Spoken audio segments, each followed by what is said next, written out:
One of the most frustrating aspects of woodworking that I've experienced is not necessarily gatekeeping as much as traditionalism.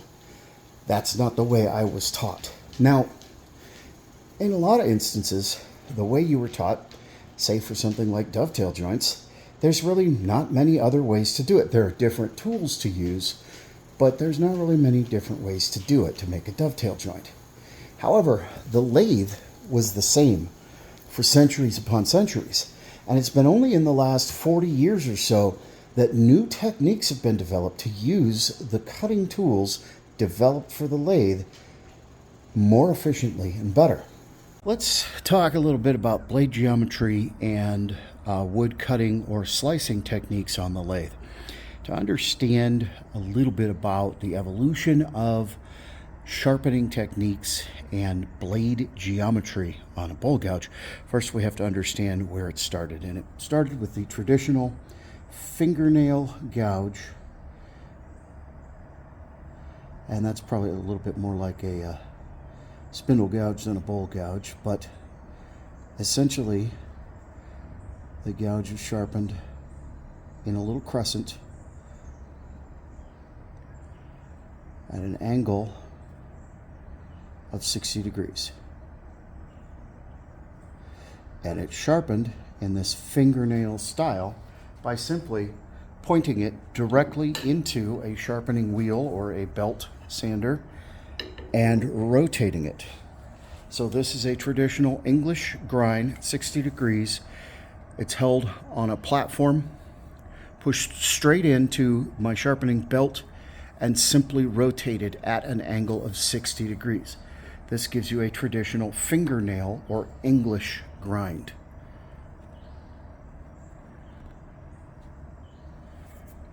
Now, about 30 years ago, some rebels came along, people who had been spending a lot of time in wood shops, and they decided to start playing with the angles, and they came up with the 40-40 grind, where this angle here is at 40 degrees. And it wraps up and gives you a little bit of a stretch around the sides, but it's at 40 degrees. Now, I've altered this a little. This is a 40-40 grind that I've then taken the heel away from, so that had a narrower band of metal in contact with the wood. But essentially, the same thing happens with the 60-degree traditional English grind as the 40-40. Closed flute or open flute, you still have essentially the same angle and the same amount of metal touching the wood at the same time. Both of these are effective, most effective when you ride the bevel, meaning that you're going to have the heel of the wood of the gouge in contact with the wood as the tip is cutting. The 60 degree doesn't throw as much shavings away out clear through the flute as the 40 degree does. The 40-40 does clear the flute a lot faster. But the 40-40 isn't necessarily as delicately controllable as having a 60 degree angle here. And so there are benefits and drawbacks to both. Not long after that, some rebels came up with the Irish grind or the Ellsworth grind. Now, this is a little bit of the best of both worlds and an extension or a radicalization of that extended side wing there on the 40-40. This angle here is still 60 degrees, okay, just like the traditional English. But what they did was sharpen all the way up the side here, creating these wings. That is sharp, just as sharp as it is here at the cutting tip.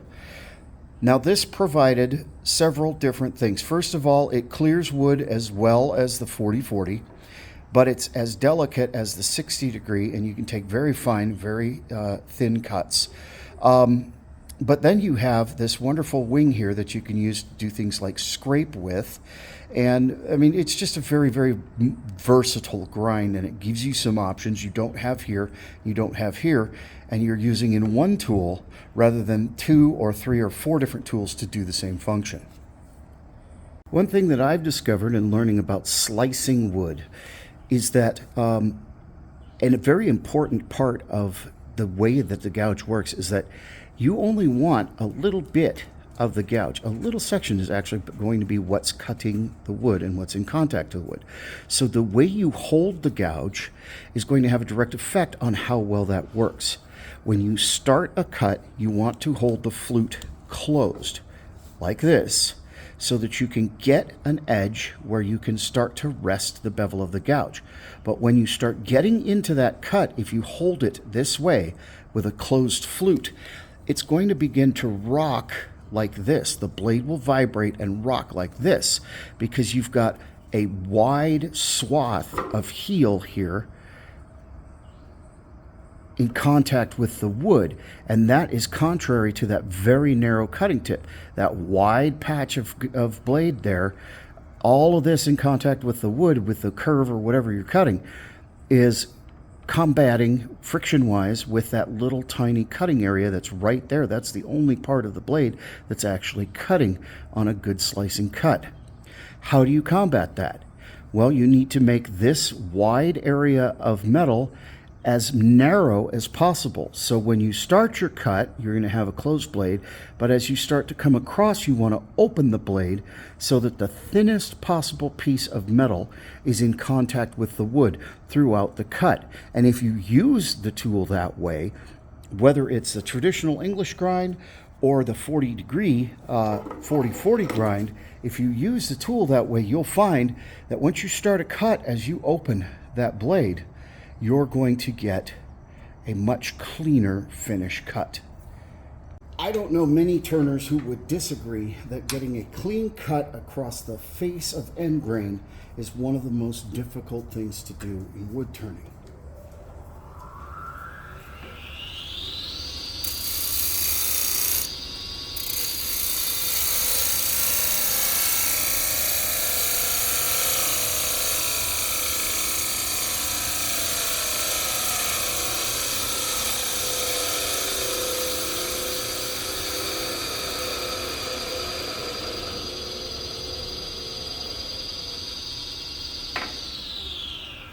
However, by understanding the geometry of the blade as it relates to the grain and keeping that narrow wedge, just the thinnest part of the tool possible in contact with the wood, you can come away with a crystal clean, glass smooth cut, no tear out, right across the end grain. How you use the tool, the steel, in relation to the wood determines the accuracy or the cleanliness of your cut.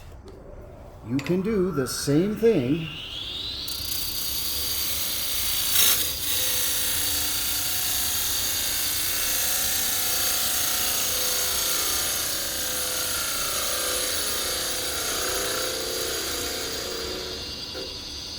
with that fingernail grind, 60 degree, straight 60 degree bevel. But you saw, because it's the exact same geometry all the way around, I had a lot more trouble starting that cut. You can do the same thing with a 40-40.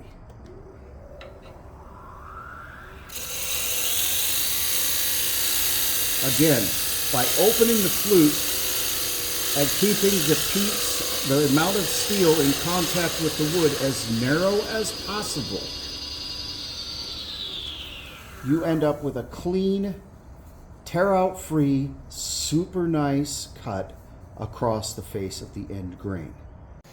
Just because that's not how you learned 30 years ago in high school doesn't mean it's wrong.